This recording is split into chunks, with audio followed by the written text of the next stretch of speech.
Hello નમસ્કાર વિદ્યાર્થીઓ, દરેકનું હાર્દિક સ્વાગત છે. ધોરણ 11 મિત્રો, વિષય ગુજરાતી, ચેપ્ટર નંબર 19 કાવ્યદ્રય જે સંપૂર્ણ સાહિત્યનું સોલ્યુશન જોઈશું.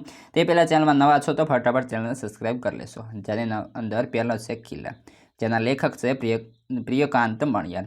મિત્રો, બીજી વાત કે તમે જો ચેનલમાં પ્રથમ વખત છો, ચેનલને સબસ્ક્રાઇબ કરો અને બાજુના બેલ બટનને પ્રેસ કરો.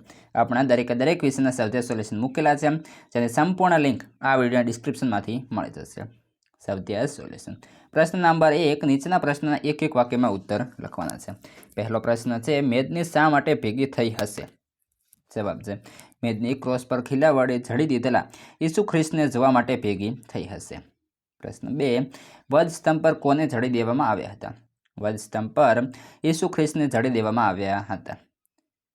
પ્રશ્ન 3, ખીલા સામે જોઈને લોહાર એક શ્વાસે શું બોલે છે?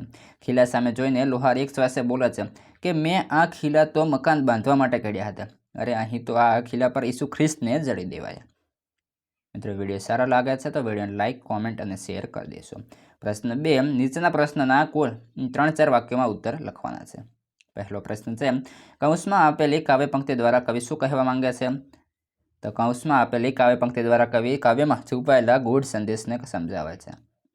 વૃદ્ધ લોહાર પોતે ઘડેલા ખીલા કે જેનો મકાન બાંધવા માટે ઉપયોગ કરવાનો હતો, તેને બદલે તે ખીલા વડે વધસ્તંભ પર જડેલા ઈસુ ખ્રિસ્તને જોવે છે ત્યારે તેને ખૂબ દુઃખ થાય છે. તે વધસ્તંભ પર જડેલા ઈસુ ખ્રિસ્તના દેહમાંથી લોહી નીતરતું હતું. ઈસુના નીતરતા લોહીને કવિ સૂર્ય અને ચંદ્રના સંતાર્થ દ્વારા સમજાવે છે. કવિ કહે છે કે નીતરતું રક્ત સૂર્ય જેવું પવિત્ર અને શુદ્ધ છે ને આંખોમાં ચંદ્રનું માધુર્ય શોભે છે.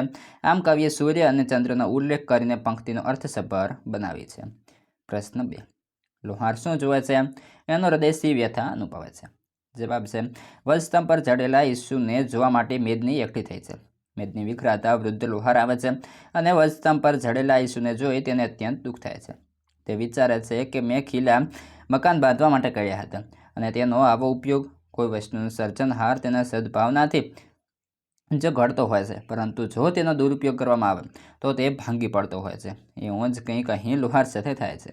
પોતાના સર્જનનો આવો દુરુપયોગ જોઈ લોહારનું મન વ્યથા અનુભવે છે. પ્રશ્ન 3, નીચેના પ્રશ્નના મુદ્દાસર નોંધ લખો.